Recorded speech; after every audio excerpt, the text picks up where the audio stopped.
fresher on Monday and Tuesday.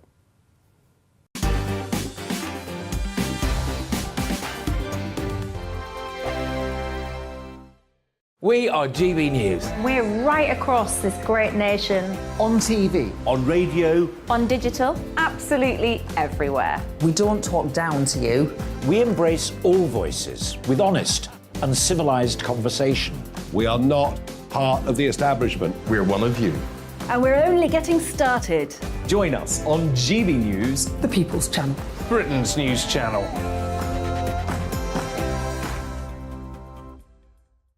Hi there, it's Stephen and Anne.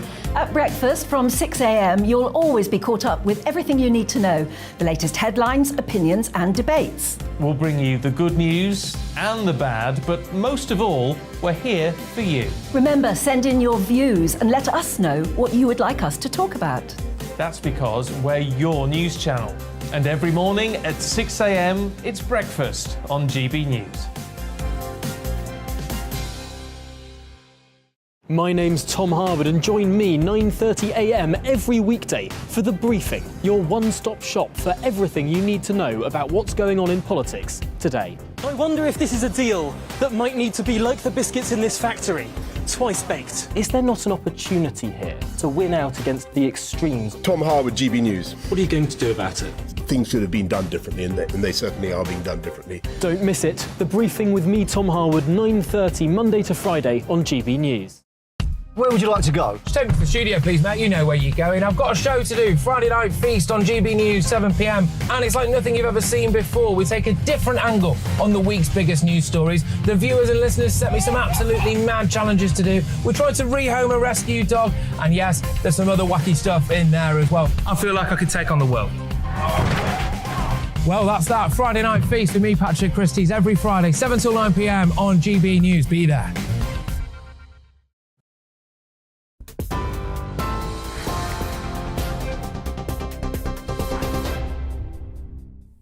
I'm Ray Addison in the GB newsroom. Rishi Sunak is set to announce a special task force dedicated to tackle the NHS backlog as part of his campaign to become Britain's next Prime Minister. It comes as new data shows long waiting lists are forcing patients to pay for healthcare out of their own pockets. Almost 70,000 private treatments were self-funded between October and December last year. That's an increase of 39%. Speaking in Grantham, the home of Margaret Thatcher, tomorrow the former Chancellor will promise to eliminate one-year waiting times by September 2024.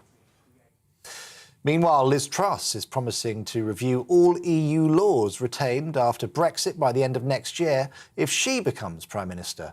It comes after the EU launched fresh legal action against the UK over claims it's failing to comply with the Northern Ireland Protocol. The EU says the British government has ignored repeated calls to reconsider its position on the trading arrangements.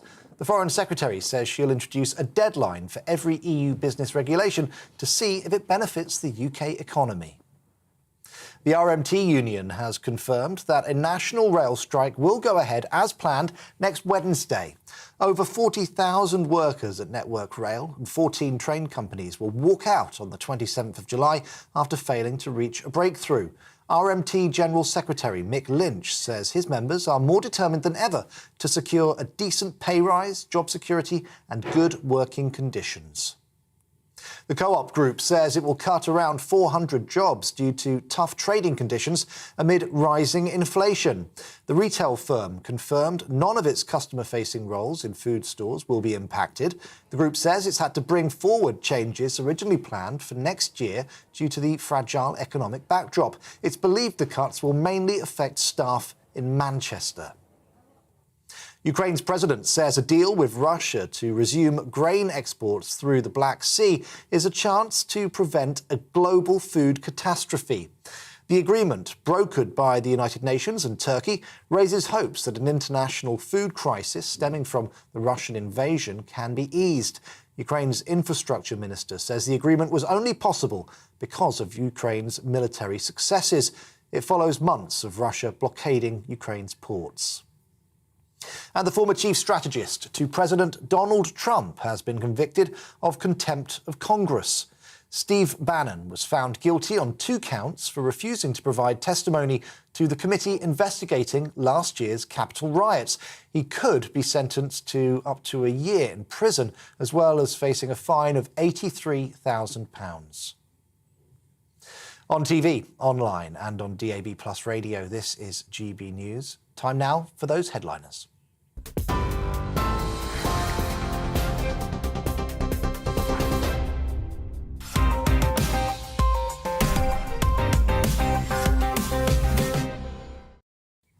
Welcome to Headliners. This is tomorrow's first look at the papers with me, Mark Dolan, and alongside me, cherubic, yet traditionally handsome, no, not me, Jonathan Cogan, and someone that looks like they walked out of a 17th century aristocratic oil painting.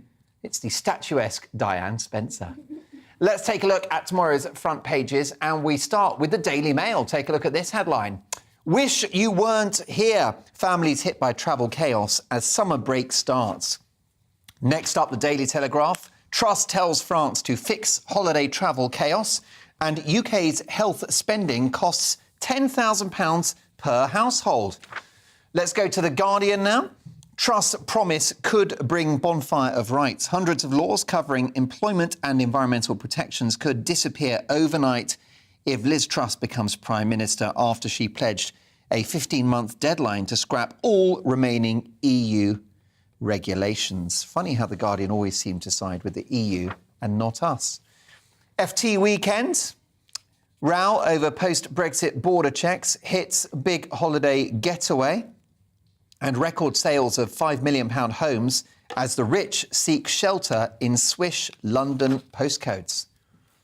The Mirror now, and sad news in the world of showbiz. Paddy, we have split up. Paddy McGuinness and his wife Christine have separated, and very sad story there. Both lovely people, we wish them well. Summer getaway hell, Holes chaos, say the Daily Mirror. France accused over 6-hour delays at port. The Times next. Britain facing national emergency, says Sunak. Leadership hopeful. Warns of crises in the economy, the NHS and illegal migration.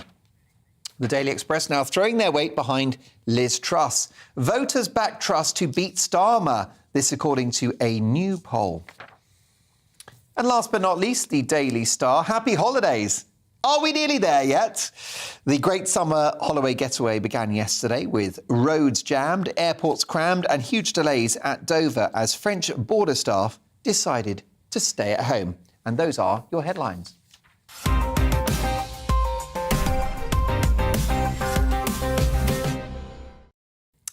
Let's start with Saturday's Mirror and a chink of light in an otherwise bleak new year. Jonathan. Yes, indeed. So the Ukraine sitch. Yeah. So this is very good news for people who enjoy not starving to death, which is most of us. So Ukraine and Russia sign a UN-backed grain export deal to ease global food crisis, so the Ukrainian Black Sea ports will finally be allowed to reopen with tons of grain leaving the country to feed starving countries. The deal was described as life-saving. So the UN Secretary General Antonio Guterres said, today there is a beacon on the Black Sea, a beacon of hope. And Robert Mardini, Director General of the International Committee of the Red Cross, said this is nothing short of life-saving. So really kind of positive reaction to this. However, in Kiev, there is some skepticism about the situation and about Russia's intentions. And an advisor to Ukraine's President Zelensky said Ukraine was trusting in the UN and Turkey to police the agreement. So there's mixed feelings towards it. Hopefully this is a kind of a ray of light in the whole situation, and maybe negotiations will be made about, certain things, and, peace will one day be with us again. But the aim of the deal is to secure the passage of grain and essential goods such as sunflower oil from 3 Ukrainian ports. Now, as we both know, sunflower oil is essentially a bioweapon. It's terrible for you. People should not be consuming it. So that could be where the suspicion comes from. That's right. It's a little known fact, isn't it? The so-called vegetable oils are not vegetables at all. No, they're terrible. made from seeds, and they're made in a very processed chemical way. Hydrogenated. But the issue we've got is that they feed lots of people. Yes, indeed. The grains and the oils. And it sets the precedent, as you hinted there in your summing up of the situation, it sets the precedent of Russia and Ukraine making an agreement. And let's hope that's something we can build on. Absolutely. Yeah, because you're missing your grains, aren't you, Diane? I'm constantly missing my grains, but I'm trying desperately to get more keto in my life, as you know, because insulin levels.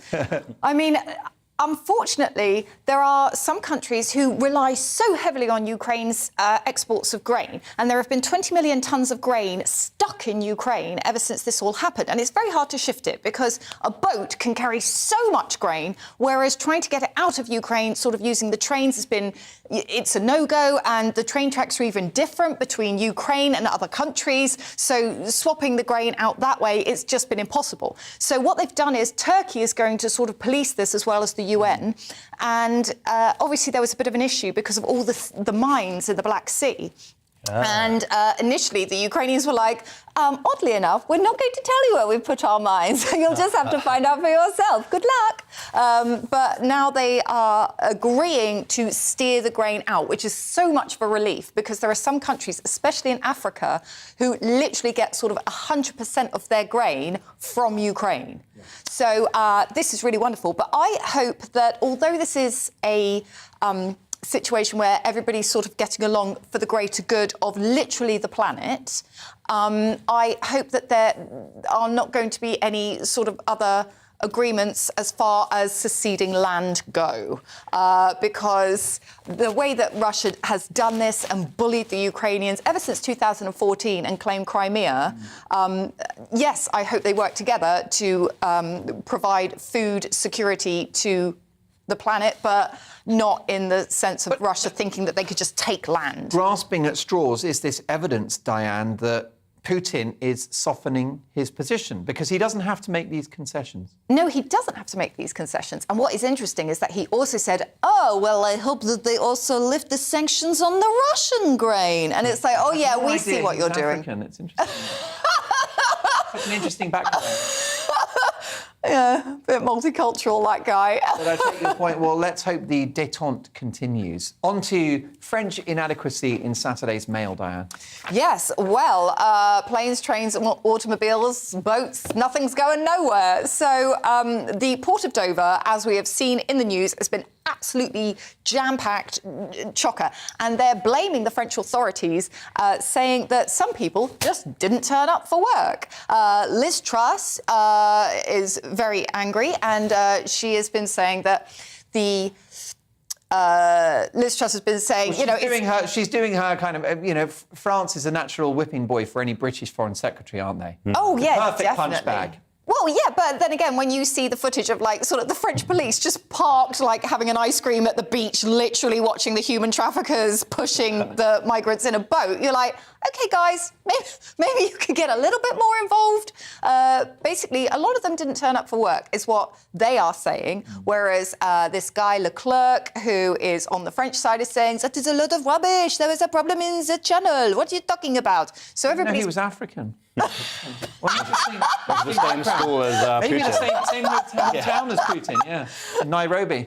I've got one impression, Mark. That's all I do. Man. That's how I think all men sound. You've spent the evening looking at this story, and do you think all roads lead to Paris on this one? Or is it punishment for Brexit, Diane? I think it's passive-aggressive. Sorry to jump in, but as quite a passive-aggressive guy, I think this is passive-aggressive. You know these techniques. Chicanery, yeah. Have you seen that video where they released a video saying, oh, look, these are the simple steps so that you can get your goods through customs checks now that we have Brexit? It is the most convoluted video I've ever seen in my life. Yeah. No, it's ridiculous.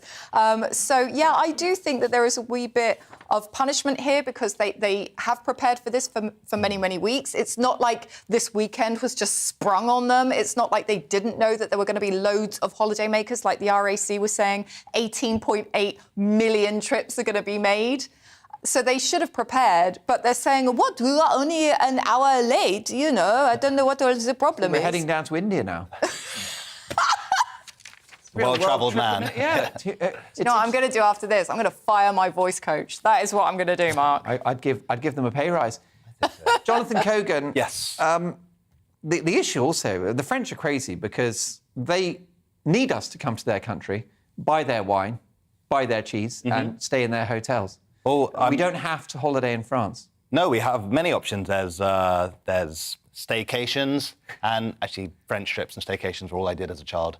I did go to Is that India on a right? school trip where I had a lot of people who sort of sounded like the French guy. But you look at Spain as an incredible place to go. Portugal. absolutely. And also imagine queuing for 6 hours in immigration and then just ending up in France. Double slap in the face, really. Yeah. I mean, we haven't been able to go anywhere for a while, so everybody is taking advantage of going on holiday now. But everything seems to come with a caveat. It's sort of, oh, you can go to France, but you must spend 7 hours in the queue. You can go to Spain, but you won't have your luggage. Exactly. You can, you know... But I also wonder whether there's another factor with regard to the French customs officials, and it's those 3 terrible words, Diane, which is because of COVID.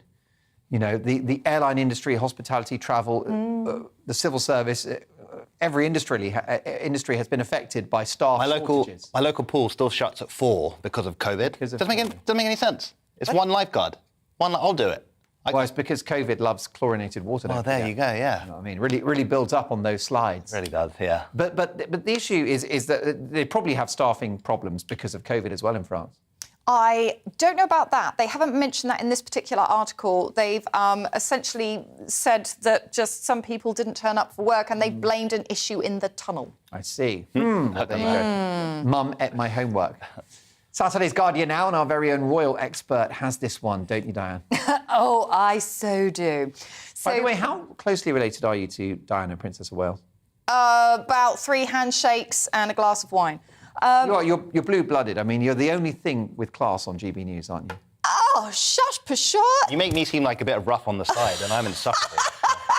You are. You're a rough diamond. You're our guilty pleasure, Cogan. Wait until I start laughing like Sid You're James. like Dick Van Dyke in Mary Poppins, yeah. Got Australian. Yeah.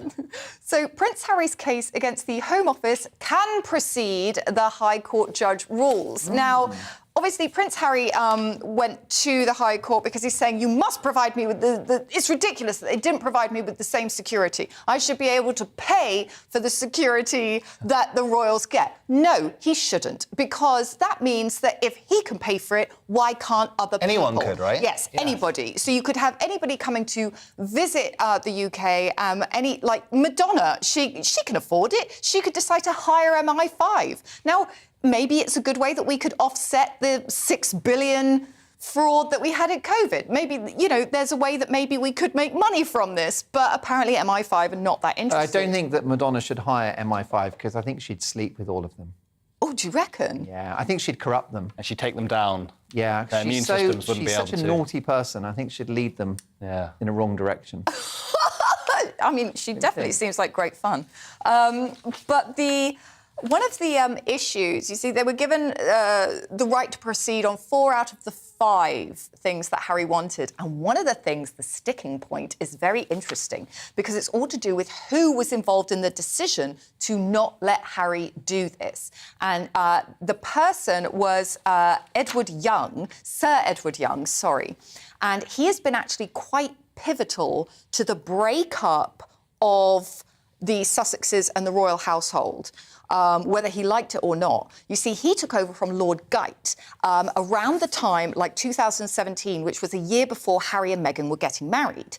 And he's responsible for sort of dishing out roles and sort of helping to shape the public persona of the royals. And he was not very good at understanding what Meghan wanted to do. And because he wasn't very sort of sympathetic, and she was saying, no, I want to do this, I want to do that. This is my cause now, let's go. And because he sort of didn't want her to do that, she started to get very dissatisfied with her role in the firm, and he's kind of the wedge that sort of pushed them away, is the theory. Yeah, an interesting theory. Well, look, 2 more stories to get through, Diane and Jonathan. Let's have a look at non-crime now from Saturday's Mail. Yes, finally, something reasonable has happened. So police are told not to treat trivial internet spats as hate incidents, and causing offence isn't a crime in victory for free speech. Something sensible, finally. So police have been told to stop investigating legitimate debate because of offence, as new guidance restricts officers from using non-crime hate incidents for trivial matters. I mean, even the phrase a non-crime hate incident, that just does not sit right with me. I mean, if something is a crime, it should be addressed. If something is a non-crime, that is like 99.9% of all things a person can do. It's a non-crime. It's not a police matter if it is not a crime. Particularly given the amount of very real, terrible crime that's happening in this country.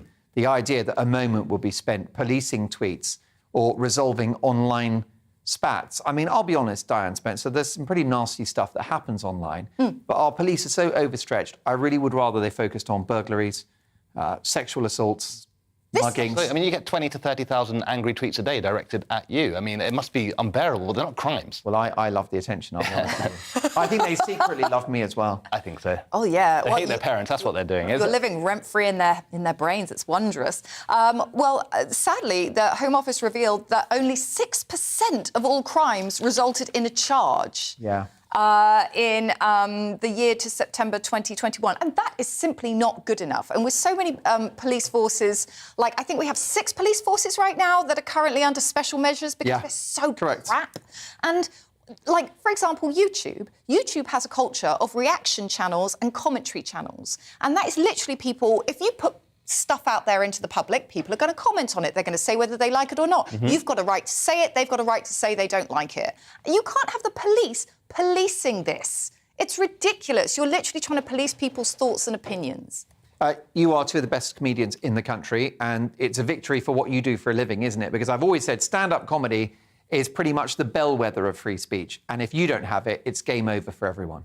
Well, yeah, definitely. I mean, absolutely. I know a couple of comedian friends who've been investigated by the police for something they said on stage, like an innocuous passing joke that someone takes the wrong way, reports, and they literally have to go and speak to the police. It's complete insanity. But it happened like many, many years ago. Like even at sort of the birth of modern stand-up, Lenny Bruce got arrested for the things that he said. And on cops stage. would be tipped off that he was performing, and they'd be standing in the back of the room waiting for him to blaspheme. Yeah. Or say something against the state. And we mustn't go back to those days, Diane. No, we really mustn't. Lay off Lenny. Yeah. I mean, you've got a lot to fear because your act is pure filth. I think it's fair to say. I've got a couple of... some pretty... well, all right. Some pretty racist impressions, if you ask me, during this. It's... let's just say it makes Roy Chubby Brown look clean. Oh, my God. Saturday's Times. It's our last story in this section. And is Twitter a viable business proposition anymore, Diane? Well, no. Apparently, Musk uncertainty to blame for revenue loss, says Twitter. That seems to be like a terribly poorly grammatically phrased title, doesn't it? So Twitter's revenue fell by 1% to... I mean, sit down, 1.18 billion. I mean, they must be very upset because what a tiny number. Lower than the 1.32 billion forecast. I mean, poor things. I mean, it's just crackers and water for the people at Twitter now. At the GBNews staff room, yeah. Yeah, they're very upset. Right. We spent that on milk, I'll be honest. There's so much milk in the fridge. Not even opened a it joke. today. Why? Oh, it's for the coffee machine. There's an obsession with milk in this company. I don't know why. What I will say is we've all got very strong bones. Yes, we do. It's working. Wish I mean, mine was Colin stronger. Brazier, snap his bones. It ain't going to happen. So, I mean, look, it's interesting, isn't it? This story, I mean, in a way, it dovetails with the last story, Diane, about free speech. Some people think that if Elon Musk takes over Twitter, that he will restore free speech, but then there are many that think that he's got his own agenda. Well, definitely he would have his own agenda. Being a private individual, he can't help but have his own agenda. And one of the issues is that obviously he entered into this sale because he has sort of a lot of shares in Twitter, but he wouldn't sit on the board, which was always a bit like, well, if you've got all these shares, why don't you come and become a part of it? And he seems to be saying my way or no way. Yeah. And now because he claims that Twitter aren't giving him the right information, they're saying, oh, no, only 5% of the accounts are unreal accounts. Which I can't believe. I'm pretty sure that it's more than 5%. And that's what Musk thinks. Yeah, exactly. Was he playing 4D chess here? Because then this is all going to go to court now. What he wanted to get, the information, that has to now come out or something. He shared a meme basically saying that's exactly what's happened. So he seems to be happy about it. He said, look, I can't buy it until you show me how many accounts are fake. Yeah. They're now suing him. Yeah. Now he And gets at court, they'll have to show him how many accounts are fake. Exactly. But the issue is like just one individual, and he has done this with other companies. With one single tweet, he has the ability to wipe a lot of value off their company, which is what he did with Tesla. He's very volatile in himself, and it's a little bit worrying that one person has the power to build up a company and at the same time go, nah, I think that sucks, and suddenly Bitcoin just plummets out of the stratosphere. The dream team of Jonathan Cogan and Diane Spencer return shortly. Coming up, why the NHS is male-centred, the rise of Scottish Puritanism, and Jonathan will be showing us an unhealthy enthusiasm for beavers. See you in 2 minutes, maybe.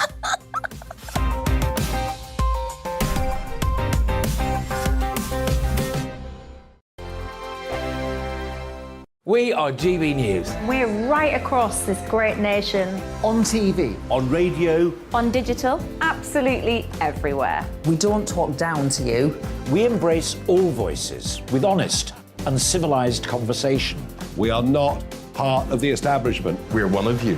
And we're only getting started. Join us on GB News, The People's Channel. Britain's news channel.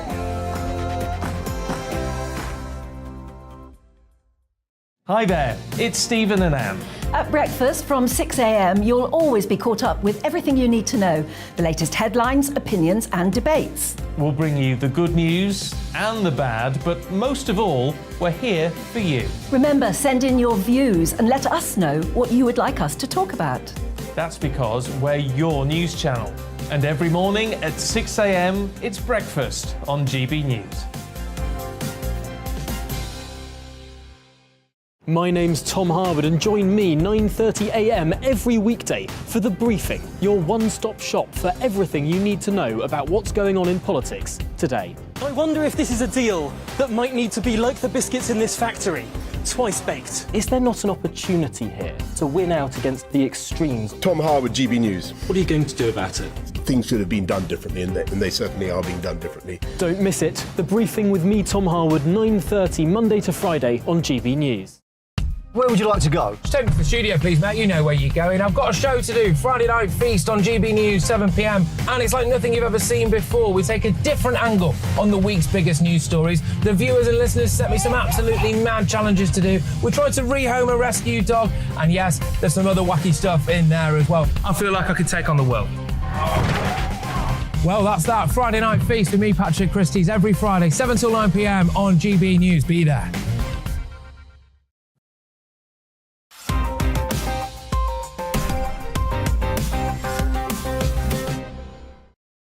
Welcome back to Headliners, your first look at tomorrow's papers. I'm still Mark Dolan, and they are still Jonathan Cogan and Diane Spencer. Saturday's Mirror now, and if your palms are sweaty, knees weak, arms are heavy, the best place for you is probably Bupa, Jonathan.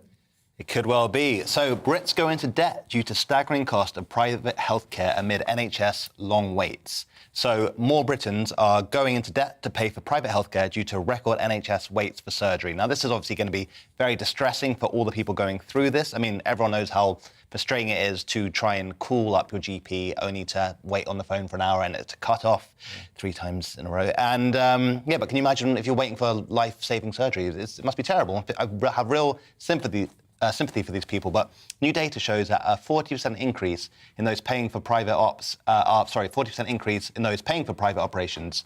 And I've got some of the costs of them here, and they're very expensive. Do you want to hear how much some of these things are? Go for it, yeah.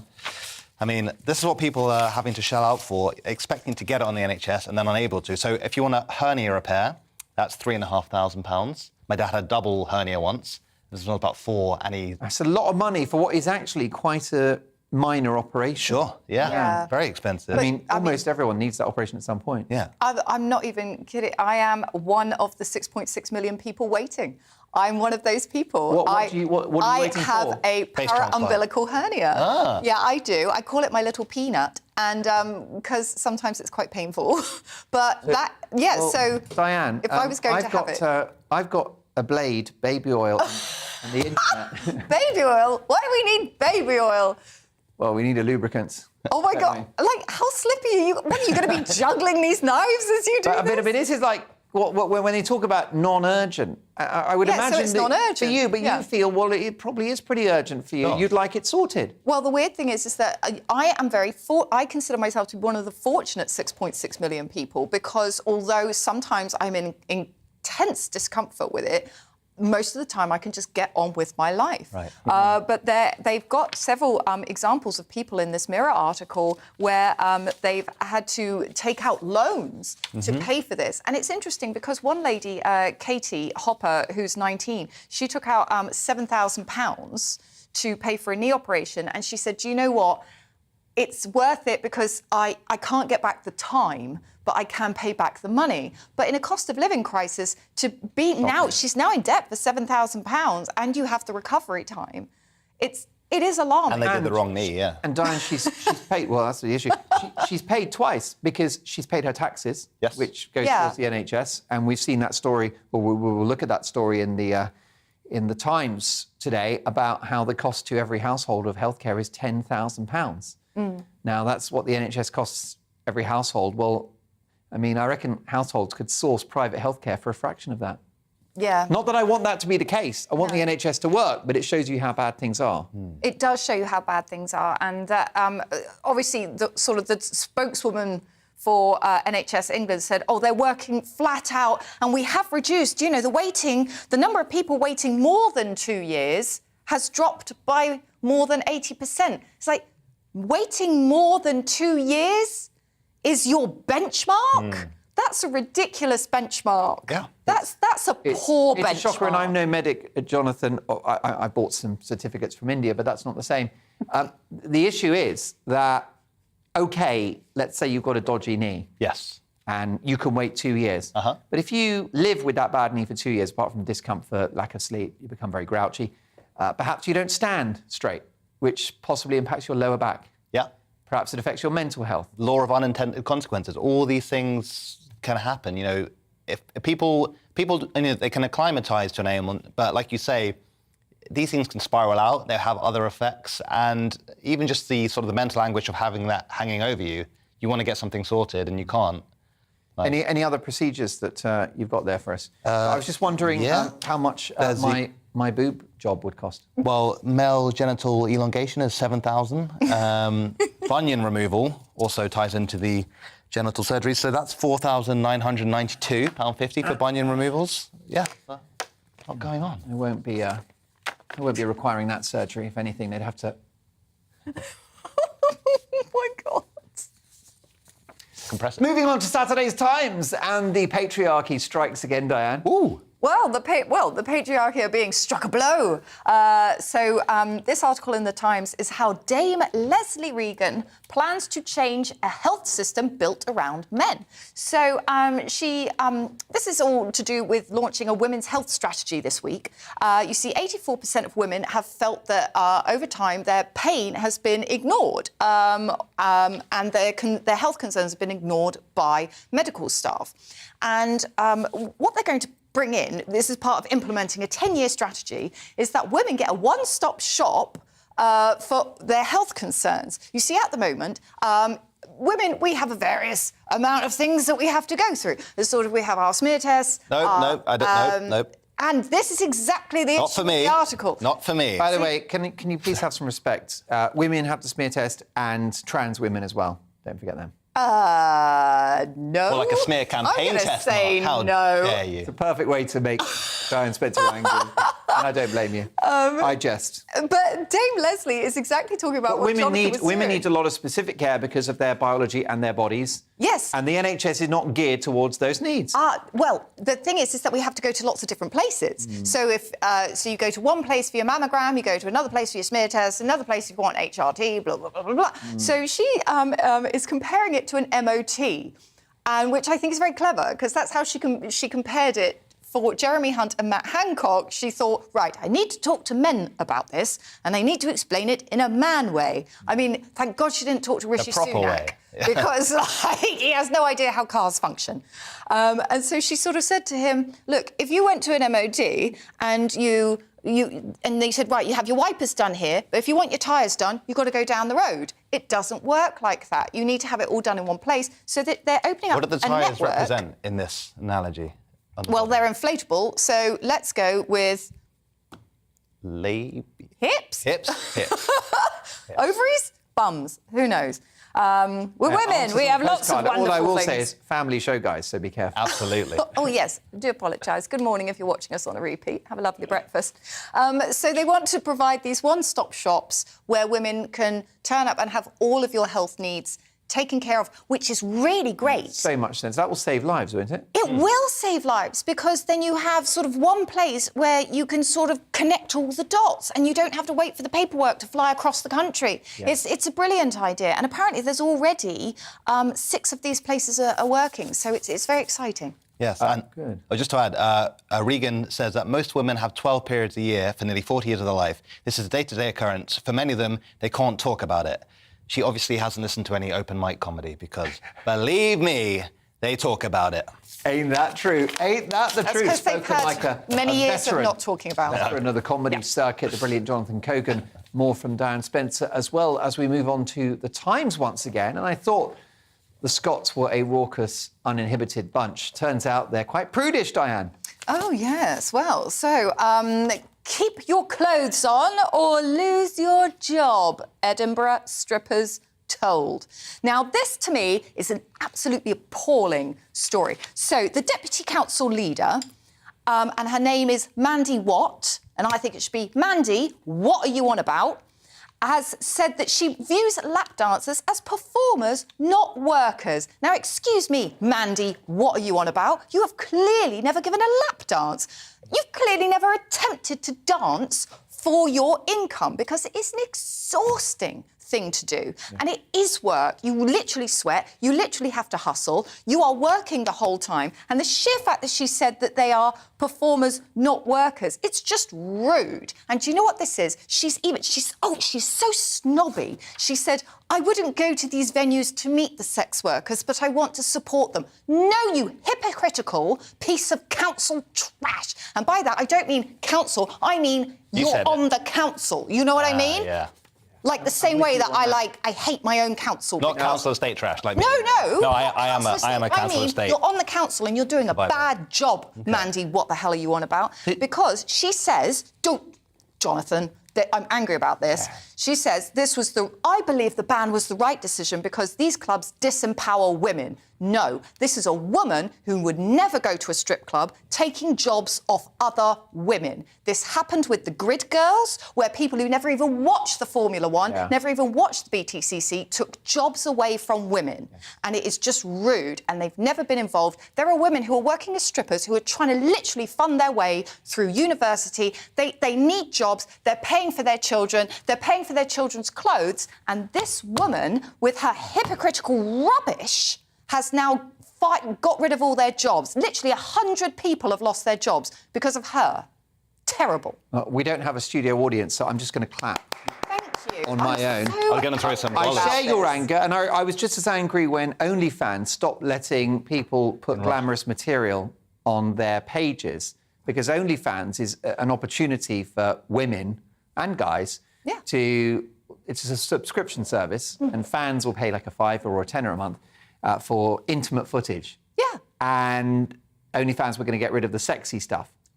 But the point is that if a young woman juggling bills and who wants to do that, if she can't do that, then perhaps she's going to go on the streets and do prostitution. Which is the lesser of two evils, you tell me? Well, exactly. At least in a strip club, there are security people in a strip club. I know that all too well. Right? Yeah. Right, there are strip... Well, yeah, I mean, Jonathan's quite involved in this story because it's an open secret. He's on stage at the Spearmint Rhino in 1 hour. My name is Panama Papers. That's my... And we peel you one by one, don't we? What do you think about this? What do I think about this? Well, I'm absolutely of the mind that people should be free to, if they're not harming somebody else, earn their money in any way they want to. And I don't think it's for her to tell people what kind of work they can and can't do, especially when it's something like this. What I don't really understand is when she says that performers are not workers, what's she saying? Because performers get paid. We are actresses performers. get paid, yeah. Actors get paid. Like, what does she mean? I don't even get There you go, lap dancing madness. Well, speaking of protecting beavers, this from Saturday's Mail, Jonathan. I was so looking forward to saying that. Taking your best gag.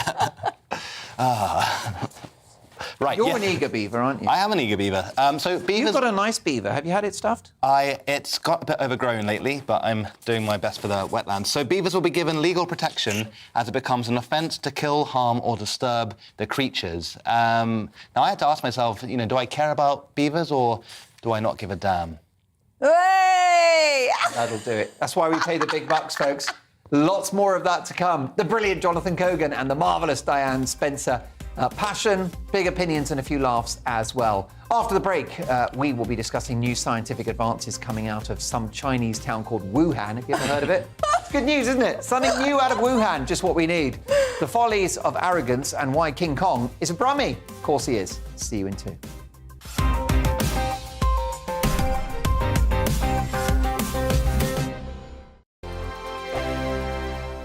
We are GB News. We're right across this great nation. On TV. On radio. On digital. Absolutely everywhere. We don't talk down to you. We embrace all voices with honest and civilised conversation. We are not part of the establishment. We're one of you.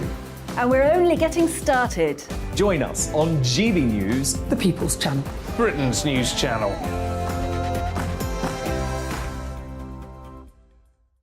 Hi there, it's Stephen and Anne. At breakfast from 6 a.m, you'll always be caught up with everything you need to know, the latest headlines, opinions and debates. We'll bring you the good news and the bad, but most of all, we're here for you. Remember, send in your views and let us know what you would like us to talk about. That's because we're your news channel. And every morning at 6 a.m, it's breakfast on GB News.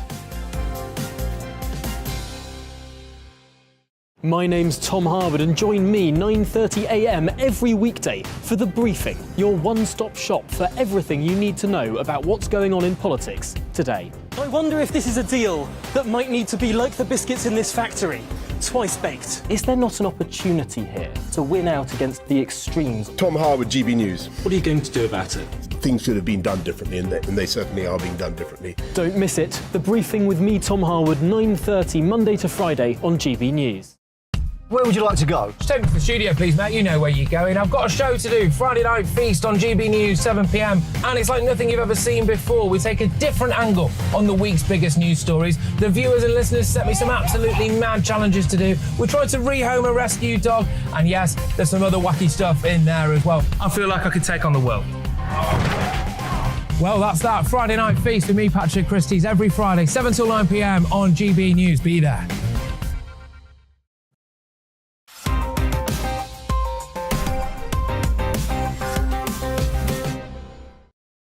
I'm Mark Dolan. Welcome back to Headliners, your first look at tomorrow's papers. Tonight in the delightful company of the virile Jonathan Cogan and the vital Diane Spencer. Now, this next one from Friday's Independent has a faint air of familiarity, particularly given that it's in Saturday's Independent. Tell me more, Diane. OK, so you know how, like, nothing bad ever came out of Wuhan? Chinese scientists have invented a laser so powerful it can scar the air. Yes. So researchers at Hongtuo Joint Laboratory in Wuhan have said that they have created a laser. Yes, first COVID-19, now death rays. Great. Apparently, it's to make a projection. So, you know when you watch a sci-fi film or like one of those... Yeah, the heads-up display. OK, cool. Where they kind of go, whom, and they have, like, all the words just floating in the air. That's cool. I mean, it is cool. That is cool. That's the laser that they've developed. But what kind of worries me is the way that it works is that it strips electrons off air molecules. Now, we have a picture here. So that is generated by light. So you can see it from any angle. I don't know. I just feel like stripping electrons off air molecules doesn't sound great. You're not OK with that stripping? OK. It all comes back to double standard. Yeah, fair enough. Oh, the hypocrisy.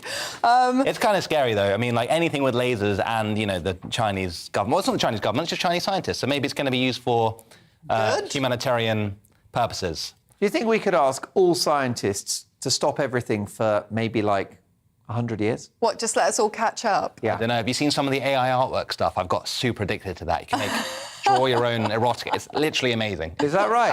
I'll show you some pictures. It's fantastic. That is amazing. You've got, like, an AI that draws for you and you're like, I'm going to draw my own erotica. Like, that's your first Presumably, thing. that's why they invented this laser thing.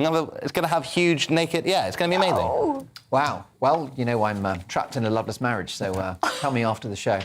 Arrogance now from Saturday's Mail. That's not like them, Jonathan. Tell me more. No, it's quite out of character. So, arrogance breeds ignorance. People who are overly confident in their own knowledge are more likely to have anti-scientific views, a study finds. This kind of sounds like something my girlfriend says to me when I try and explain to her that the BBC is run by lizard people. Because I'm pretty convinced about that. And she's, no, you're just locked into your own biases. I think this is all propaganda. But apparently experts surveyed thousands of people about their views on hot scientific topics like climate change, myth, no, I don't mean that, COVID, vaccination, homeopathy, and genetically modified food.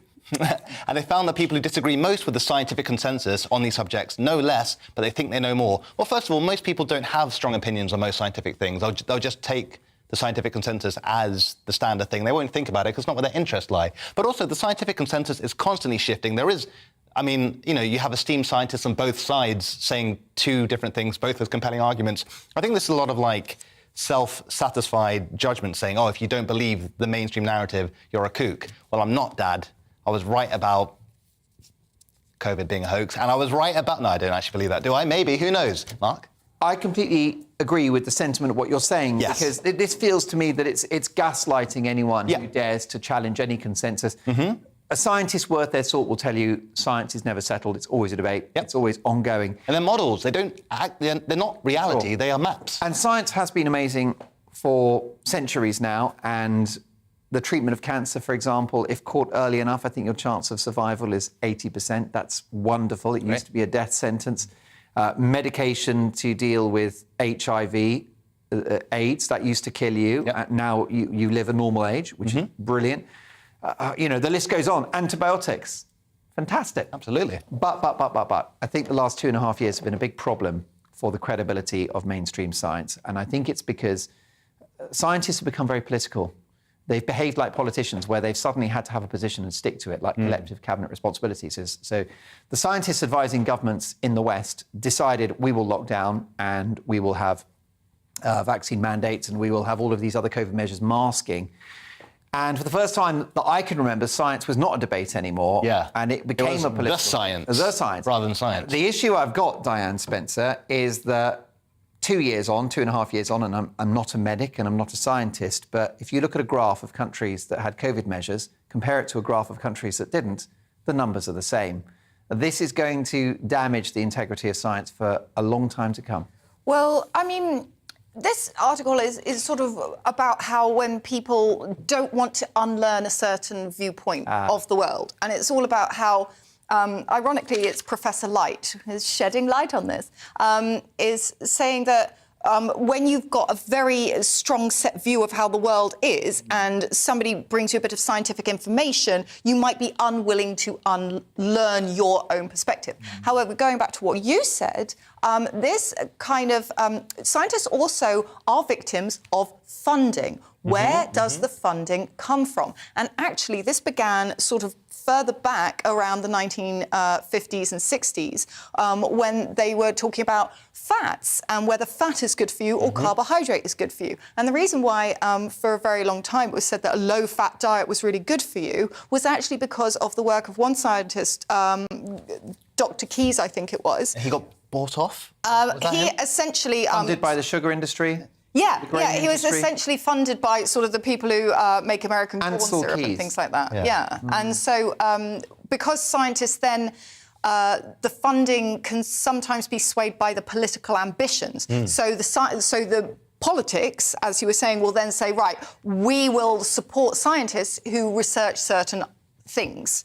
And then so the scientists kind of go, well, I want to be funded, I want to do some research. So actually it's a little bit worrying when the money that's supporting the scientists comes with a political agenda. Well, yeah, and maybe I'm looking at this through rose-tinted spectacles, Diane, but pre-pandemic, I don't really remember ordinary people railing about experts or about science. I mean, they did it in relation to Brexit. Remember Michael Gove, had enough of experts. But I don't remember it being a mainstream conversation that we can't trust scientists. And I think that's a consequence, not of people being too confident or fixed in their worldview. It's because they feel that lots of policies from mainstream scientists have been inflicted on their lives, and they don't feel it all adds up, and they're not happy. And they've been very inconsistent as well. We're told so many different things throughout the pandemic, like do this, don't do this, wear a mask, don't wear a mask. It's like, OK, well, the modelling was a disaster. Sure, yeah. It's just, yeah. So, but what the thrust of this is, you don't agree with the science because you're just very self-confident and entitled. Is that, well, no, maybe it's just because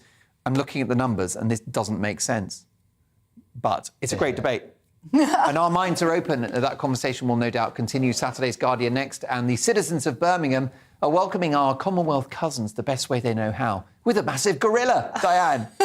Well, this is very exciting. So back in the 1970s, there was a statue created, and the King Kong statue is returning to Birmingham for the Commonwealth Games. So this was created by the artist Nicholas Munro, and it was displayed in the city centre in the 1970s. And what I love is that Munro's son, Claude, said, you know, it was kind of a finger up to the system. They were, look, there it is. I mean, this is you have the Angel of the North, this is the Ape of the Midlands. Still the least scary thing you can encounter in Birmingham.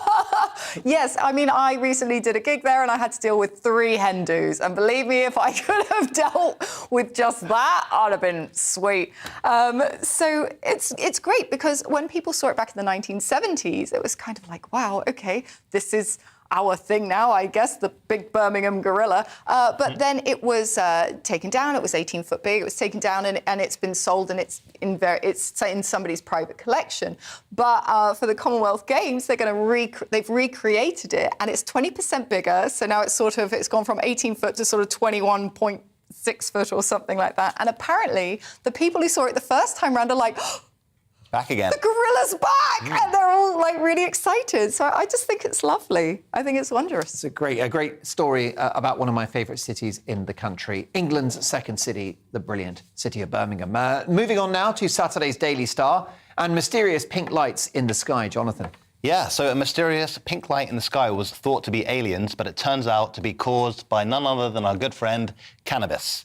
And apparently if you... Oh, I thought it was pink Himalayan salt from middle-class people. No, that's bath salts. Don't take that. That's Have you noticed how you're not allowed to have white salt anymore? It's the political correctness gone mad. Yeah, the new class divide is the colour of your salt. Yeah, pink's the good stuff, right? Yeah, apparently so. Yeah, that's what I've heard.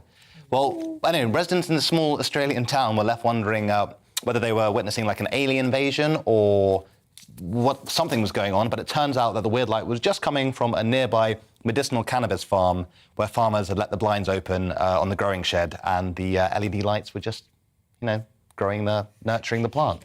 So there you go. Another conspiracy theory debunked on Headliners. Lizards. I love this story. Saturday's Mail once more, and one of the most popular flower beds in the village has come under scrutiny, Diane. Oh, my gosh, I love this story.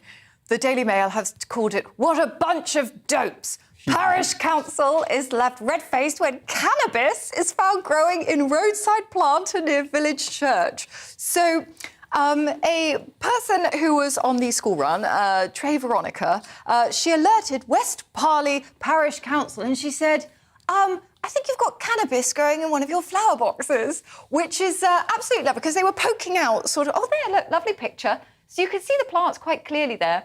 I mean, we shan't ask Trey, Veronica, how she knew what the plants were, because I must admit, I don't know if it ever came up on Gardener's Question Time. I don't know if they did a special pull-out in Country Life or whatever. But this is quite interesting, because clearly these are curated flower boxes. And I know that people are always up to sort of shifty little stuff in villages, but this is ever so cheeky, because this is how you make it illegal, because the actual cultivation of the plant is making it illegal because it's clearly in a flower box. So it's clearly been planted on purpose. If it was just like accidentally growing... Does it grow wild in the UK? I actually don't know. I have no idea whether it does or not. Yes, it accidentally grows wild in many in my fields. loft in a tent, weirdly. And should any of the owners of those fields discover police, they go, oh, is that growing here? I thought it was wheat. Oh, I'm so wrong. But it's ever so interesting, and they sort of... who put it there? So now they're on the hunt. Who is the secret potter of the village? Yeah, who has done it? Just go to the pot potter. The pot potter. That's the headline, isn't it? A fascinating story. The mind boggles. This is a pretty sad story, actually, and it's bizarre as well. It's all about cemeteries. Jonathan, can you get refunds from cemeteries? I don't know. I mean, this is just very grave news in general. Oh. The church is... a very funereal conversation we're having. Yeah. Dead stuff. So It's dead interesting, this story. There you go. So the church is in crisis as Second Family is told they have been visiting wrong grave for years as 6 plots are dug up looking for a missing body. So this is pretty macabre. So a grieving family has been visiting what they thought was their dead father's grave for 17 years before the tragic death of their mother led them to the grim discovery that he was not actually buried in that spot. So, I mean, it's actually unclear where the father was buried, but so far 6 plots have been unsuccessfully dug up in an effort to find it, which is like a very horrendous sort of game of deal or no deal when you don't really know what's going to be in the box. It is. It's sort of without Noel Edmonds and without sort of jolly showbiz banter. Yeah. I mean, it's devastating for the families. Horrible, terrible. Truly devastating. Really, I mean, it's... Because I think the wife was visiting every week. She's, spent obviously a lot of time and a lot of meaningful time there for it to be the wrong place. But I almost kind of feel like the visiting is symbolic in a sense. So it's for her rather than the deceased, if you know what I mean. That's right. If that makes sense. That's right. But it makes her feel stupid, doesn't it? Yeah, well, I mean, yeah, and very sad. I mean, because then you've been sort of looking at a tombstone, and because people talk to them, and you've essentially been talking to the wrong person all this time. I mean, it's ridiculous. And apparently, there may have been some inconsistent records after the original graveyard map was lost in a fire sometime around the 1980s. And by inconsistent records, it's the same person who's growing weed in the flower boxes, smoking it as well. And is that why the records are inconsistent? Like, come on, guys, this is a little bit more important than that. You can't mess these records up. It is. It's a really, really, really tragic story, and my heart goes out to the family involved. On to Saturday's Guardian, and is there anything more idyllic than spending the night on an overnight sleeper train? Diane, have you done that from Edinburgh? Oh, no, I've never done that, but I would love to. Or have you ever been on a sleeper train at all? No, I've never been on one. And you can go on these fantastic sort of train journeys where you actually go and you eat, and you sort of have this, like, a bit Murder on the Orient Express. Yeah. But Someone's going to die. I do the sleeper train. Oh, I've done it in the past. I always kill people. I don't know why. Something about it, it's just wholesome, isn't it? It's the vibe, really. Yeah. But no, it is lovely because the point is that it's a bit ponderous rail travel, so you just sleep through the whole thing. You go to bed and you wake up in another city. Well, you should. Now, the issue here in this story from The Guardian, man wakes up after night on sleeper train to find it never left Glasgow. Was it the train driver? Sadly, he got on at Glasgow. And can you imagine? It must have been that very weird sort of effect where he fell asleep. I mean, you would have... you would have thought that, like, sort of when somebody falls asleep on a sleeper service... That they would know if the train's moving or not. I like to think he was like, I'm so glad I'm out of Scotland now, just shouts out, like, uh-oh. But then he sort of wakes up and it's like, oh, my God, did I even sleep? Like, what if he thought he was still in a dream and he just walked out of the train wearing no underpants? Just, well, it's a dream, I might as well. And then he just behaved exactly as... Or is that why are there so many Glaswegians in Surrey? Yes. Oh, it's finally happened. They've all moved down. Is this climate change? Like... I don't know. So that's what happened. It's a great experience. You know, the best thing about the sleeper is the buffet car. Oh. Because, I mean, the buffet car is great on any train, I think you'll agree, because it breaks up the journey. Absolutely. You've got, let's say it's 4 or 5 hours, you wait an hour or two and then you go and get yourself a cup of tea. You hold off for as long as you can. Don't you? Just stretch out the pleasure. But the sleeper train has a buffet, normally a little bar where you sit down as well. So you have a couple of drinks and you chat with other people. Because you're on a sleeper train, it feels a little bit like we're at war or something. Okay. You know, old-timey. Yeah, people just let their barrier down a little bit. Yeah. You know, and so you make friends, you have drinks, and then you basically stumble into bed, hopefully alone. But it's a great thing. It's a little bit expensive, but I would argue you save money because it's not an overnight stay in a hotel. Yeah, you don't have to get a travel lodge. And may I also ask, because you're quite a tall gentleman, so are the beds long enough for tall people? Yeah, I do. When I've been on the sleeper train, I'm very bruised the next day. Ah, yes, I did wonder about that, because I always sort of imagined that the beds are quite sort of narrow and quite short, and it's sort of akin to sort of... I get very sort of buttressed and squeezed and pushed and pulled. You have to get the guy with the stick I'd rather to push stare you out in. the window, I'll be honest, I think. it's not only my height that's the issue. Many thanks to the brilliant Jonathan Cogan and Diane Spencer. I'm back tomorrow at 9, headliners at 11. See you then.